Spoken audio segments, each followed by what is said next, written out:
Narito ang mga balita ngayong Miyerkules, Hulyo 1. Narito ang 5 pinakamalalaking ulat sa bansa na dapat ninyong malaman.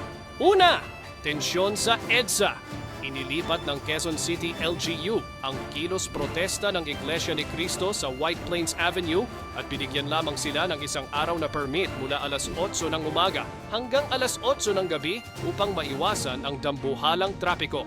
Samantala, nananatiling naka-red alert ang puwersa ng AFP sa Metro Manila para sa seguridad. Pangalawa, Bagyong Henry, formal nang nabuo. Itinaas na ng Pag-asa ang Signal Number 1 sa ilang bahagi ng Luzon dahil sa bagong tropical depression. Maraming lokalidad na rin ang nagsuspinde ng face-to-face na klase dahil sa malalakas na ulan. Pangatlo, mensahe sa militar. Sa ika-79 na anibersaryo ng Philippine Air Force, mariing nanawagan si Pangulong Marcos Jr. sa mga sundalo na manatiling tapat sa konstitusyon at ipagtanggol ang demokrasya ng bansa. Pang-apat, masabog sa flood control mess. Naghain ng alok si dating DPWH Secretary Manuel Bonoan na maging state witness sa kasong plunder kaugnay ng kontrobersya sa flood control projects anomaly na kinakaharap ni Professor Marcoleta. At pang-5, magandang balita sa banking.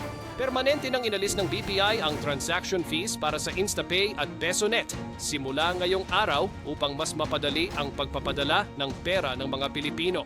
Anong opinyon ninyo sa mga ulat na ito?